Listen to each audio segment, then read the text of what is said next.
Bueno, estudiantes, saludos.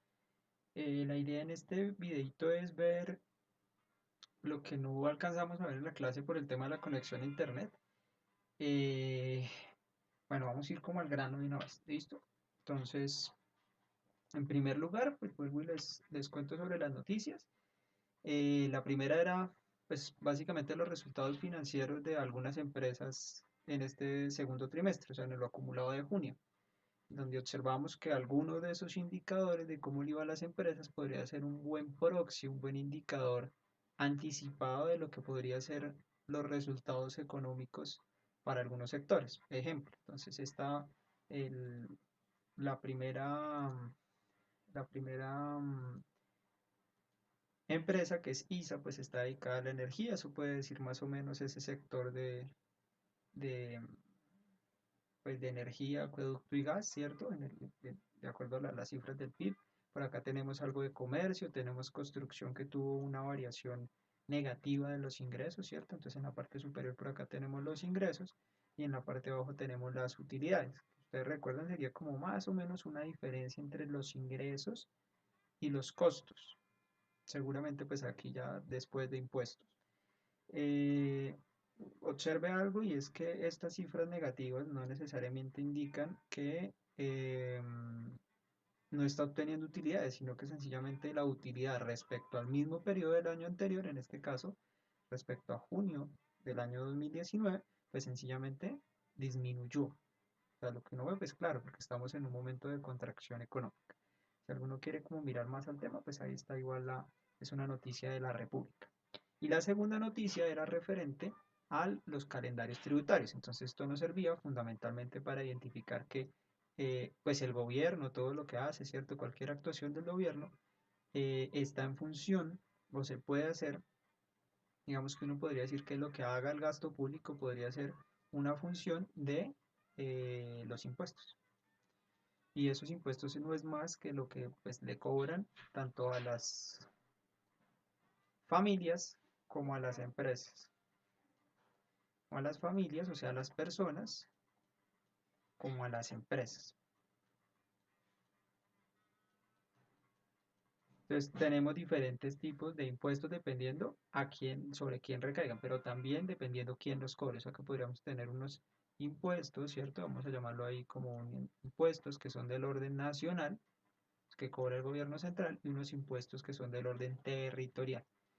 O sea, en el territorio los pueden cobrar departamentos o los pueden cobrar municipios de momento, ¿cierto? Pues esos son los que existen, aunque existen otras figuras territoriales, digamos de asociaciones, etcétera, pero digamos los que existen tributos son estos.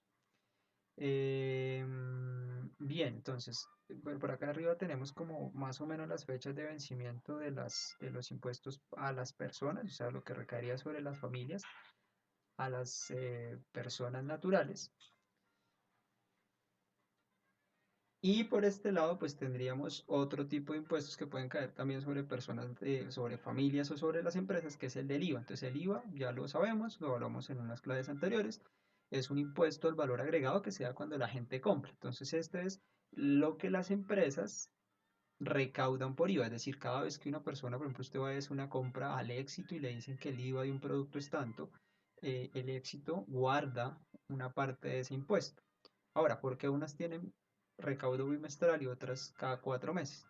En función de los montos que tengan. Normalmente las empresas que son más grandes tienen la posibilidad de quedarse, de hacer pagos del IVA por periodos más largos. Bueno, tenemos acá también un impuesto sobre las familias, que es un impuesto al patrimonio también, para que trata de grabar, es de cierta manera redistributivo, ¿cierto? Trata de grabar los patrimonios más grandes. Y finalmente este que aparezca como rete, en realidad todo lo que aparezca rete es una anticipación de lo que viene, es decir, en este caso, este de retención en la fuente es una anticipación de este impuesto de renta. ¿Sí? Entonces realmente lo que está diciendo es, para que usted no tenga que pagar todo el impuesto de una sola vez en el año, lo que usted hace es pagar montos más pequeños a lo largo que usted va recibiendo ingresos en el año. Esos serían todos estos que vemos acá, serían impuestos del orden nacional. Por el otro lado, podríamos tener unos impuestos también que son del orden municipal, en los que los más representativos son el predial y el ICA. Acá tenemos otros relacionados con los vehículos, pero en general los que más representan en el recaudo, cerca entre los dos, más del 50% del recaudo, sobre todo el del ICA, están estos dos, predial y el ICA. Entonces el predial o el impuesto predial unificado es un impuesto que se cobra si usted tiene un bien inmueble, fundamentalmente. Y el ICA se genera, el hecho generador son las ventas de las empresas, y entonces para medida que la empresa hacía más ventas, cobran un impuesto que es proporcional a esas ventas. Son unas tarifas que van variando de acuerdo al sector. Nuevamente aparece por acá un RTICA que nuevamente es hacer anticipos de ese impuesto del ICA. Digamos que eso es como el tema. Prosiguiendo con nuestro tema, que era el tema del taller, ¿cierto? Entonces lo que vamos a hacer es una revisión rápida de las preguntas. Entonces vamos como a recordar más o menos como cuáles eran las preguntas. Entonces, por un lado tenemos, la primera pregunta era explicar las diferencias entre los desplazamientos de las curvas de oferta y demanda de un mercado y los movimientos que se producen a lo largo de esas curvas. Entonces, bueno, ¿qué podemos recordar de eso? Fundamentalmente, que los desplazamientos sobre la curva se refieren a cualquier cosa que haga cambios en el precio directamente. O sea, lo que me mueva el precio directamente, eso se vería eh, reflejado en un desplazamiento sobre la curva, ¿cierto? Y cualquier cosa que diferente al precio, que no esté incluida en el precio, ¿sí? Recuerde que nosotros tenemos una, por ejemplo, en el caso de una función de demanda, entonces usted tiene, bueno, la demanda de un bien particular X, no sé, es igual a una función de varios factores. Entonces, realmente lo que normalmente graficamos, nosotros tenemos el precio, podríamos tener los gustos, podríamos tener el ingreso y podríamos tener otras variables H. Entonces, lo que normalmente nosotros graficamos es una función lineal, ¿cierto? Con pendiente negativa en la que estamos graficando pues casi que esa demanda del bien X solo depende pues del precio, ¿cierto? Entonces, si estoy moviendo el precio, pues esto se refiere a movimientos que están sobre la curva, ¿cierto? Cualquiera sobre la curva, sobre la recta, si fuera una función más complicada. Y cualquier otra cosa son desplazamientos que me va a mover a un lado o al otro. Entonces, recordemos cuáles pueden ser. En el caso de la demanda, entonces tenemos los gustos, el ingreso, el precio de otros bienes, las expectativas que tengan, nuevas regulaciones, por ejemplo, que hagan, etcétera. Y por el lado de la oferta podríamos tener también los precios de otros bienes, la tecnología. Ahorita vamos un ejemplo más adelante también de qué puede ocurrir. ¿Listo?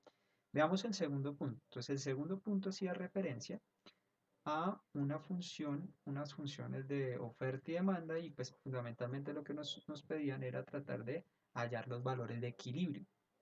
Hallar los valores de equilibrio, explicar qué pasa con unos precios por fuera de esos valores de equilibrio y realizar una representación gráfica, si se quiere, de esas cuestiones, de esos cálculos anteriores, y calcular la elasticidad precio de esa oferta y la demanda. Entonces, bueno, ocupémonos en eso. Entonces, ¿cómo se vería eso?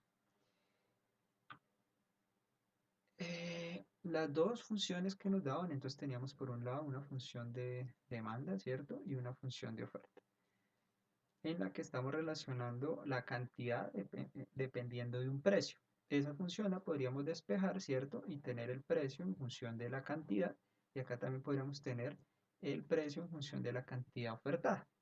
Sobre esas ecuaciones partíamos y podíamos graficarlas, ¿cierto? Y lo que estamos buscando es un punto en el que se corten, ¿cierto? Pero básicamente un punto que me solucione ese sistema de ecuaciones, que básicamente es un sistema en el que tengo una ecuación, dos ecuaciones, ¿cierto? Y tengo una variable que es la cantidad y otra variable que es el precio, que realmente pues por acá podríamos tener un precio de la demanda y por acá otra cantidad ofertada y por acá también un precio de la oferta. ¿Qué estamos diciendo como condición de equilibrio? Estamos diciendo que lo que resuelve en este tipo de sistemas sí es una condición de equilibrio en el que las cantidades son iguales y en el que los precios también lo son. Por eso solo utilizamos como una P del precio, solo un precio para las dos ecuaciones. Cuando despejamos eso, lo que podríamos hacer es igualarla a las dos, igual xd igual a x0, hallar un precio y unas cantidades de equilibrio. Primero hallar el precio y luego hallar para ese precio cuál es el valor demandado, el valor ofertado, que sería exactamente lo mismo, hallamos un precio asociado de 140, que es un precio de equilibrio, y una cantidad de equilibrio que va hacia el mercado de 20.700. Entonces lo que decimos ahí es que encontramos un precio tal que la cantidad ofertada sea igual a la demandada, o que hayamos una cantidad demandada de tal forma que los dos precios a los que están dispuestos a vender o a comprar serían exactamente el mismo. Ahora, ¿qué pasa si tomáramos unos precios que están por fuera de sus valores de equilibrio? Entonces, bueno, si tomáramos un precio que está a nivel de 110, ¿cierto? Entonces a ese precio de 110, pues por ley de demanda, los demandantes están dispuestos eh, a tener un valor más alto. Por acá tenemos una cantidad que es más alta de ese valor de equilibrio, pero los oferentes como que no tienen el incentivo a hacerlo y están ofreciendo un valor. La distancia entre esos dos valores, pues sencillamente me va a dar, estoy seguro que ustedes lo recuerdan, un exceso de ¿qué? De demanda, ¿cierto? Ahora, si estuviéramos en el valor de 170, los oferentes tienen un incentivo para ofrecer un valor, ¿cierto? Un valor por acá. Ese valor es un poco más alto, podría coincidir exactamente, depende, acá se ve muy simétrico, pero depende de la forma de la curva, podría ser un valor que está más a la derecha o más a la izquierda, pero un valor más alto respecto a qué, al valor que me están ofreciendo en la demanda. Esa distancia entre los dos me está diciendo también que hay un exceso, ¿cierto? Pero me está diciendo que hay un exceso de oferta, ¿sí? En este caso un exceso de oferta, en este caso un exceso de demanda, o también como lo conocemos como escasez. Ese sería. ¿Qué pasaría por encima de ese precio? Sencillamente que como hay mayor oferta del bien, los oferentes tendrían que bajar el precio a la baja, porque por así decirlo comenzarían a competir para ver qué valor, o sea, esta demanda que es más pequeña de los demandantes, quién logra salir de su producto. Entonces lo que hacen normalmente es que van a bajar un poquito el precio. Si el precio todavía puede seguir bajando, ¿hasta qué valor? Dice, bueno, puede ser que llegue a 140, pero puede ser que pase y llegue a 120, o incluso que baje mucho más y llegue a los 110. ¿Qué pasaría en esos valores que están por debajo del equilibrio? Entonces dice, en esos valores que están por debajo del equilibrio, acá la demanda va a ser más alta, y entonces como que los compradores compiten unos con otros para tratar de quedarse con los pocos productos que hay. Y entonces eso va a forzar el precio. Obviamente los vendedores van a tratar de elegir lo mejor por su racionalidad económica y van a tratar de aumentar el precio.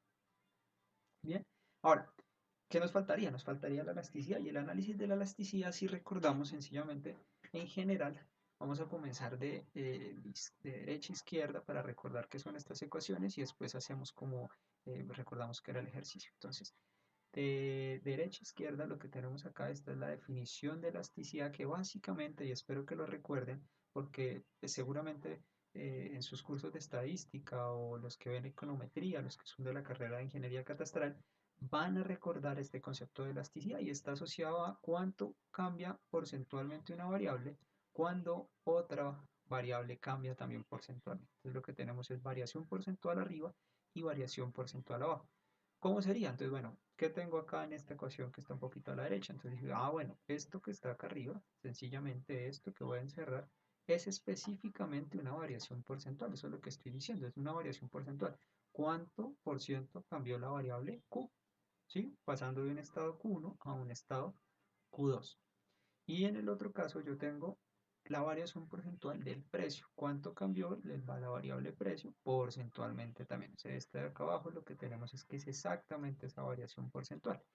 Lo que sí observaba es que esta variación porcentual de pronto no era simétrica, o no es simétrica si uno lo observa. Es decir, si calculáramos cuánto cambia el precio partiendo de Q1 llevando a Q2, no es lo mismo que hacer el mismo cálculo de la elasticidad partiendo de Q2 y llevándolo a Q1. Para solucionar ese problema, porque depende de los valores, del valor inicial, que es el que tomemos como referencia, implementábamos esta que era la del punto medio, ¿cierto? Esa del punto medio lo que hace es reemplazar el valor de referencia abajo para no tener un valor diferente, sino tomar siempre el valor, no importa cualquiera que el punto que se tome como base, si Q2 o Q1, entonces lo que hace es sumarlos y dividir los dos, sencillamente conseguir el punto medio entre los dos. Y de esa misma manera lo que tendríamos más o menos acá en la parte de arriba sería aproximadamente, más o menos, dependiendo los valores que estemos, entre los valores que estemos calculando esa elasticidad, sería aproximadamente igual a una variación porcentual. Es exactamente lo mismo. Ahora, Vamos a calcular esa variación porcentual, pero entonces recordamos, por ejemplo, en la función de demanda, habíamos hablado que esa elasticidad podría ser diferente a diferentes puntos. ¿Y por qué? Porque una cosa es la pendiente, ¿cierto? Podemos llamarla M, la pendiente de esa función, y otra cosa es la elasticidad asociada. ¿Por qué? Porque si usted observa en estas funciones, la elasticidad no solo depende de los cambios, que serían los cambios en las variables, que podría ser constante porque pues, es una función lineal, sino que también depende de los valores iniciales, otro valor por acá, de los valores iniciales de las variables. Entonces puede ser que en este caso usted tiene la misma pendiente, pero tiene valores de precio altos en comparación con valores de cantidad, ¿cierto? El precio contra la cantidad. Y por acá tiene lo contrario, valores de precio bajos, ¿cierto? Que son como más bajitos, ¿cierto? En función de esta cantidad que es un poco más alta, ¿cierto? Entonces, dado que ese caso, entonces no sencillamente es calcular la elasticidad y calcularla en un punto y ya va a ser constante. Recuerda que podríamos decir que tendríamos también una función que puede ser de elasticidad constante, que no la hemos sacado, que se puede formar para que en cualquier punto que yo la calcule, la elasticidad pueda ser, pues, valga la redundancia, constante. Pero de momento para esta función lineal va a cambiar. Ahora, ¿qué puntos tomamos de referencia? Tomamos tres puntos de ejemplo. No sé cómo lo habrá hecho usted en el taller, pero podía tomar tres puntos cualesquiera, o seguramente lo calculó solo para uno, alrededor del punto de equilibrio, seguramente. También es válido, pero recuerde este concepto y es que esa elasticidad va a ir cambiando. Entonces vamos a tomar el punto 3 y vamos a hacer a un lado una variación de una unidad.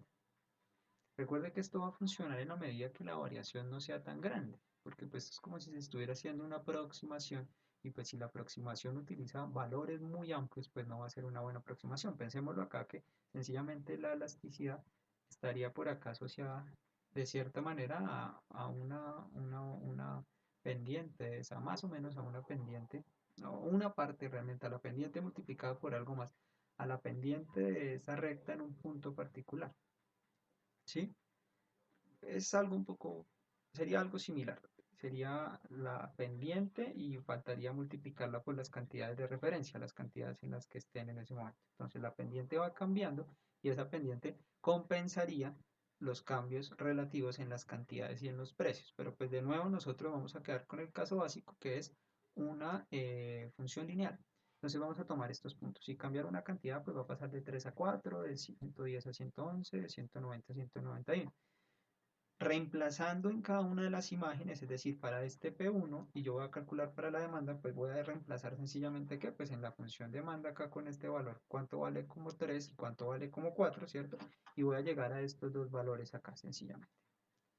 Una vez ya tengo esos dos valores, tengo todos los elementos necesarios para poder utilizar cualquiera de estas fórmulas. Podría utilizar cualquiera de las dos, pero en este caso estamos utilizando la del punto medio, la del costado izquierdo. Al dividirla, recuerde que usted tiene algo similar, una variación porcentual arriba y una variación porcentual abajo. Entonces,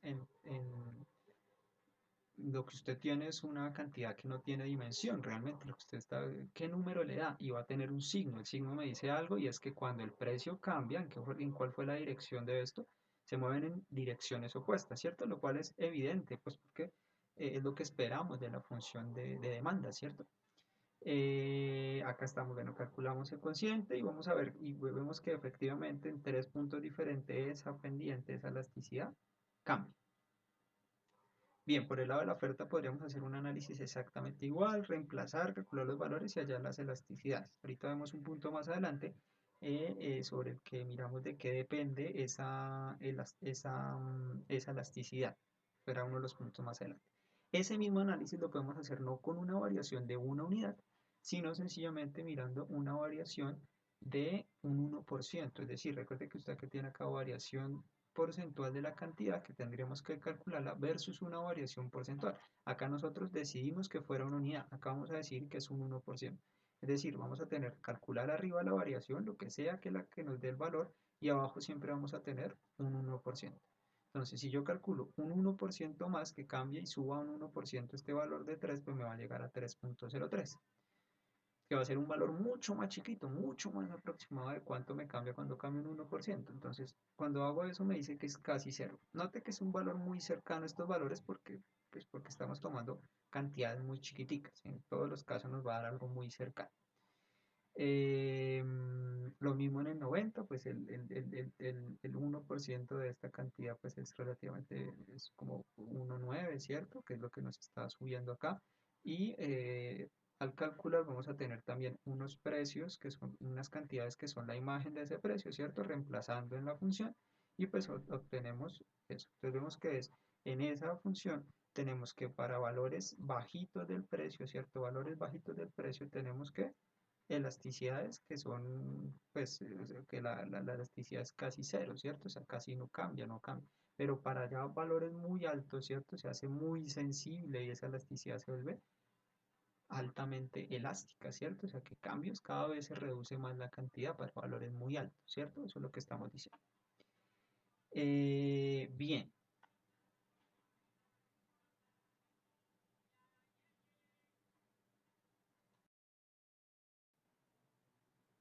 bueno, continuando, lo que tendríamos es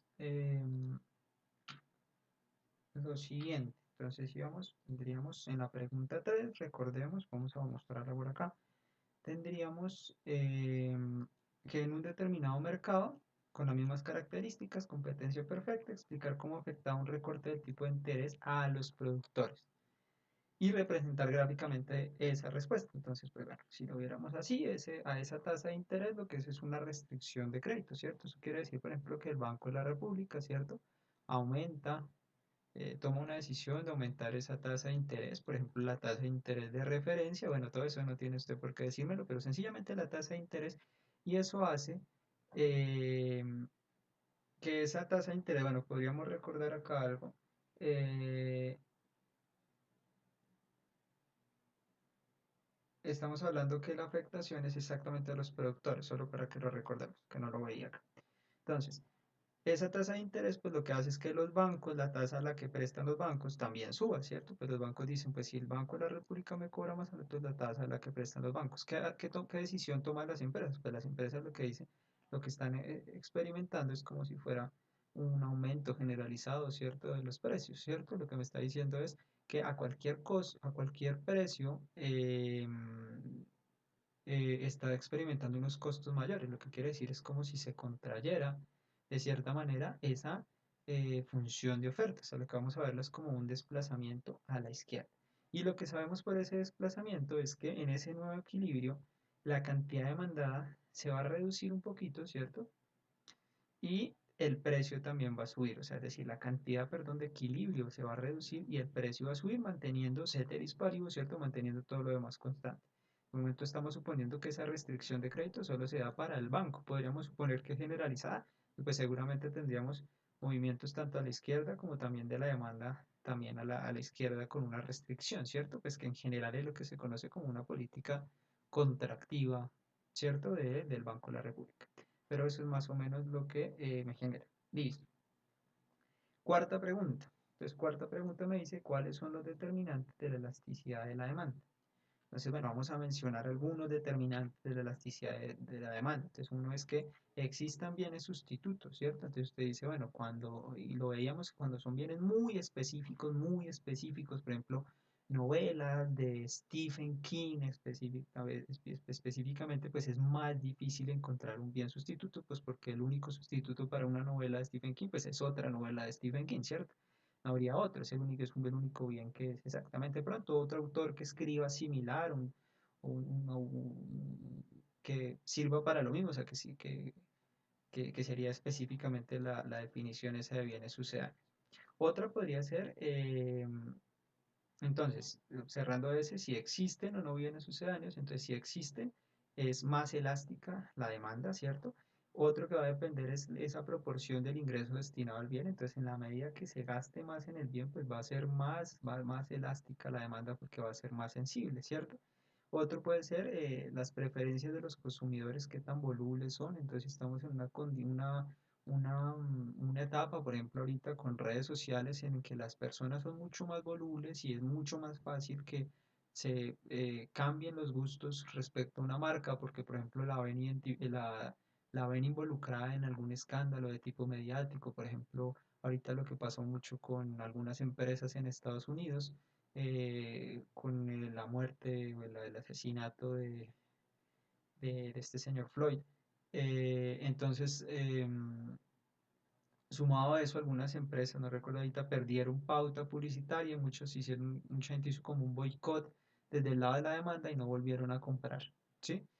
Otra podría ser la relación con bienes complementarios. Entonces supongo que usted tiene, no sé, los toner y las impresoras, ¿cierto? Tiene las impresoras, no es así, pero ya tiene la impresora más o menos. Seguramente si cambia en la medida que más relacionado estén y esté más estrechamente relacionado, pues va a ser mucho más sensible, ¿cierto? También al precio. En el largo plazo, sea como sea, esa elasticidad aumenta. O sea, en el largo plazo es más probable que utilice, pues sobre todo que encontremos unos sustitutos a ese bien. O sea, en el largo plazo, por así decirlo, aprendemos. Un ejemplo, entonces, si en el largo plazo, en el ejemplo, el petróleo, no tenemos un sustituto, pues a largo plazo pueden hacerse viables energías renovables, ¿cierto? De otras fuentes que, no, que hacen que esa demanda de petróleo sea más elástica con el tiempo. Bien. Bien, bueno, ¿qué venimos ahí? Mm, dar ejemplos de bienes altamente elásticos, inelásticos, ¿cierto? Bueno, podríamos dar algunos ejemplos por acá. Entonces, altamente elástica normalmente está asociado a productos mm, como productos agropecuarios, materias primas, ¿cierto? O podríamos colocar un ejemplo ahorita comparado acá, que son libros del género novela en general. Otro podría ser acá algo que es un poquito más elástico, ¿cierto? Un poquito menos, sería libros de novela histórica, ¿cierto? Que es un poco más, más específico que este que estoy diciendo acá. O podría tener, bueno, se podría hacer un ejemplo ahí. Para inelásticas yo puedo tener la Coca-Cola, la demanda de Coca-Cola es relativamente, bueno, algunos dirán que no, pero es relativamente inelástica. Celulares, aunque bueno, usted podría pensar que los podría cambiar por una tablet, un por computador, pero pues digamos que es relativamente inelástica, ¿cierto?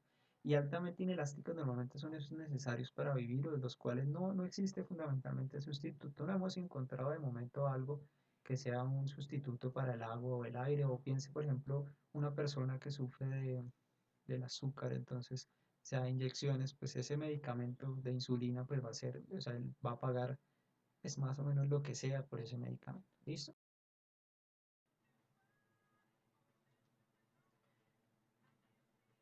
Bien. Eh, bueno, respecto a la sexta pregunta, nos dicen que es realizar un mapa conceptual con los diferentes tipos de bienes. Bien, ¿cómo tendríamos eso? Entonces, bueno, podríamos clasificar los bienes sencillamente respecto a, digamos, tres criterios. Podría ser la elasticidad precio, supongamos que nos estamos refiriendo al bien X, ¿cierto? La elasticidad precio sería la elasticidad precio del mismo bien, ¿cierto? Sería la elasticidad precio de X. Y podríamos, la clasificación que ahorita veíamos, pues de acuerdo a la elasticidad, ¿cierto? La elasticidad, ¿cierto? Podríamos tener la elasticidad cruzada que nos permite clasificarlos en complementarios, sustitutos y no relacionados. No relacionados cuando sencillamente es elasticidad precio, pero ya no del bien X, ¿cierto? ¿Cierto? Sino que estamos hablando de la elasticidad respecto al precio de un bien Y, que no sabemos cuál es la relación que tiene. Entonces, si no es relacionado, pues seguramente va a ser cero, ¿cierto? Si es sustituto, quiere decir que cuando hay un cambio en el precio, hay un cambio en el precio del bien Y, digamos aumenta, también se va a mover en la misma dirección, ¿cierto? Entonces esto sería una elasticidad que es positiva, mayor que cero, y en el caso de los complementarios, por ejemplo, sube el precio del ají, la demanda debería bajar de las empanadas, debería ser negativa. Según la elasticidad de ingreso, pues es lo mismo, sería, colocaríamos nuevamente una elasticidad, pero pues una no elasticidad precio, sino una elasticidad ingreso de ese mismo bien, ¿cierto?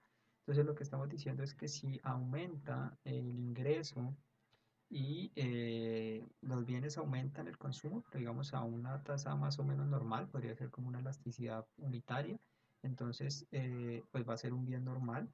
Si aumenta el ingreso y realmente la cantidad se reduce, pues seguramente va a ser un bien inferior, y si aumenta el ingreso mucho, ¿cierto? Y aumenta más como el consumo de eso, pues podríamos tener un bien de lujo, ¿vale? Ese sería. Bueno, veamos otro de los puntos, un séptimo punto. Tenemos dos acá muy similares, que es cuál es la relación entre la pendiente de la función demanda y su elasticidad precio, y cuál es la relación entre el intercepto de la función oferta y la elasticidad precio. Entonces, bueno, vamos a ver. Para la pendiente, entonces la elasticidad precio de la demanda es diferente en cada punto de una curva de demanda con pendiente constante. Eso lo hemos visto ahorita en un punto anterior en el que podríamos calcular esa elasticidad en 3 puntos, ¿cierto? Y va a ser diferente. Entonces, la elasticidad, ¿cierto? Entonces, volvámonos otra vez a la pregunta, ¿cuál es la relación entre la pendiente y la elasticidad? Entonces, la pendiente está relacionada, por supuesto, pero la elasticidad también va a depender de las cantidades relativas, como lo veíamos ahorita en uno de los puntos anteriores. Entonces, bueno, vamos a leerlo ahí. La elasticidad se basa en cambios porcentuales en precio y cantidad. Los cambios porcentuales dependen tanto de la cantidad del cambio, ¿cierto? Cuánto cambió, es decir, específicamente la pendiente, que es lo que nos daría, o del cambio de unidad, como del punto de partida. No es lo mismo partir de este punto que de este punto, ya lo vimos en un punto anterior. Los cambios de unidad son idénticos para cada segmento de la curva, es decir, esta pendiente es constante, pero los valores de base no son constantes. Eso era más o menos lo que hemos visto ahorita en el punto del cambio de la elasticidad. Y en el otro caso, podemos verificar que una función de oferta, entonces, pues normalmente va a tener pendiente positiva, pero la elasticidad va a depender del punto de corte. Si corta con el eje vertical o corta con el eje horizontal, o si corta o si parte del origen. Entonces, pues, la intersección de la curva de oferta, una curva en este caso lineal, con el eje vertical de precios y el eje horizontal de cantidades, revela la elasticidad precio relativa de la oferta. O sea, es un determinante, dependiendo de dónde corte, si aquí, aquí o aquí, va a ser un determinante de esa elasticidad precio de la oferta del bien X, ¿cierto? Estoy suponiendo que estuviéramos ahí. La intersección con el eje de la cantidad horizontal significa que va a ser inelástica, usted después lo puede comprobar con un ejercicio, y la intersección con el eje de precios vertical significa que será elástica. Y si parte del origen, sencillamente la elasticidad va a ser unitaria. Bien, esa sería como la relación. Bien, avanzando. Entonces, bueno, esta era una como más o menos para echarle cabecita ahí un poquito, aunque puede tener otros elementos para complicarlo, pero de momento con lo que sabíamos lo podíamos responder así. Un dueño de un monopolio observa un aumento considerable de su precio de producción. Entonces, el dueño de un monopolio, recuerde que es un solo vendedor. Usted es un asesor contratado por dicha empresa. ¿Qué le diría al dueño? Tiene que preocuparse. ¿Tiene de qué preocuparse el dueño? Considere diferentes horizontes temporales. Entonces, bueno, ¿qué podríamos decir respecto a eso? Podríamos decir lo siguiente.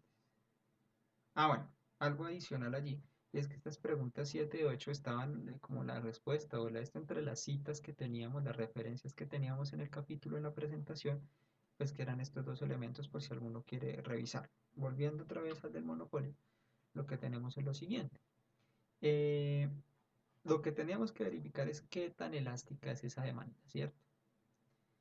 Que usted puede tener ese monopolio, ¿cierto? Que le va a dar una característica de esa curva de oferta, pero todo va a ser en función de la demanda. Si la demanda es muy inelástica, ¿cierto? Eso está un poquito inelástica, entonces no debería preocuparse porque aunque experimente ese aumento de los costos de su producto y él aumenta el precio, pues seguramente en el corto plazo no va a reemplazar, no va a verse afectado, incluso sus ingresos podrían incluso aumentar, porque esa es la característica de si una demanda inelástica, ¿cierto? Y en el largo plazo esa demanda pues seguramente se va a volver un poco más elástica, entonces tendría como que realizar ajustes, podría estar reduciendo un poco sus ingresos. Pero todo va a depender de qué tan rápido se puedan encontrar seguramente bienes sustitutos. Bien, bueno, con lo visto hasta el momento, el 10.º punto, ¿cuáles son las características de la oferta y demanda del suelo urbano? Entonces, bueno, podríamos comenzar a pensar sobre eso. Y me quedo acá la pregunta 11, esta sería la pregunta 10. Y es, ¿el suelo qué características tiene? Entonces, uno sabe que el suelo urbano, por lo menos, pues no podemos extender la ciudad indefinidamente, ¿cierto? Pensemos en Bogotá o en otra ciudad, pero particularmente Bogotá, que es el contexto en el que estamos. Tenemos Bogotá, suponga con mucha imaginación que usted tiene por acá Bogotá, sí, por acá tiene toda esta franja de acá que tiene son los cerros, ¿cierto? Entonces usted tiene primero un límite, si esto fueran los cerros acá, tiene un límite de crecimiento, estos son los cerros orientales, un límite de crecimiento de la ciudad, pues que hacia allá ya no va a poder. Pues de momento, pues aunque hay construcciones, usted, pero en general hay una reglamentación que le impide extenderse hacia este lado. Hacia el otro lado usted tiene que más o menos el límite, al menos el límite urbano, de cierta manera, aunque eso no se cumple en toda la ciudad, usted tiene por acá al otro lado algo similar al río, ¿cierto? Usted tiene por acá el río Bogotá, bueno, pero al otro lado que tiene más allá el Tunjuelo, pero usted tiene más o menos el río. Y usted tiene otros municipios por este lado. Entonces, básicamente lo que usted tiene es que lo que están ahorita la discusión es si la ciudad sigue creciendo hacia el norte, pero pues eso tiene sus ires y venires porque pues ahí con razón hay que justificaciones ambientales que estos cerros acá se conectan con toda la reserva de bosque, bueno, que es más o menos la reserva protectora de bosque del norte, y termina de formar algo que se llama la estructura ecológica principal de la ciudad. Entonces lo que dicen es que no deberían urbanizar hacia allá. Y si a este lado, pues usted tiene hacia un lado tiene Soacha y hacia el otro lado tiene Usme, pero también tiene algo hacia este lado y es que hacia este lado también tiene Sumapaz. Y es que ese complejo de páramos, pues del cual puede depender el agua o es un ecosistema sensible, pues no deberían irse más hacia allá, no deberíamos seguir extendiendo. Entonces, de cierta manera, es escaso, ¿cierto? Esa escasez hace que cuando algo es escaso, pues que su precio aumente, ¿cierto? Esa es una de las características que tenemos. Y lo otro es que no tenemos de momento un bien sustituto. El único bien que tenemos es que pues no vamos a hacer 5 apartamentos en una de estas, sino que después vamos a permitir hacer 50. Vamos a densificar. Pero eso también supone unas adecuaciones en términos de servicios públicos que no son tan rápidos, ¿cierto? Eso por el lado de la demanda, ¿cierto? Eso quiere decir que por el lado de la demanda, como es más escaso, entonces la demanda va a ser un poquito inelástica, ¿cierto? Por el lado de la oferta, pues tampoco podemos crear suelo, que es lo que estamos diciendo, entonces esa oferta también va a ser inelástica. Entonces, en unas condiciones en las que la oferta es inelástica y la demanda es inelástica y el bien está escaso, pues lo normal y el look no ve realmente es que si hiciéramos un gráfico respecto al tiempo, ese precio más o menos va a ir subiendo y eso tiene un efecto en que encarece fundamentalmente la vivienda, ¿cierto? Bueno, la vivienda y todas las construcciones. Quiere decir que una parte del precio de la construcción, por supuesto, va a ser una función de ese precio del suelo. Eso es más o menos lo que podemos hacer. Seguramente vamos a ver mejor con la exposición de nuestros compañeros lo de suelo y vivienda de interés social. Finalmente tenemos por acá el de dar ejemplos de tipos de mercado. Entonces, ejemplos de tipo de mercado, eso ya lo hemos visto, pero pues teníamos mercados de competencia perfecta, otros mercados en los que esa competencia perfecta estaba caracterizada por algunas cosas, ¿cierto? Como muchos oferentes que tienen la característica de ser precio aceptantes, por eso es que no tienen control de precio ninguno de los actores, el tipo de bienes homogéneo, ¿cierto? Y no hay barreras de entrada. En algunos va a haber, pues en el caso del monopolio, va a haber solo un productor y usted tiene barreras de entrada porque esa empresa, que es el dueño del monopolio, pues normalmente no deja tan fácil entrar a otros. Puede tener uno de competencia monopolística, que es un poquito más de actores, pero todavía un número reducido, ¿cierto?, de vendedores. Y el bien es algo diferenciado.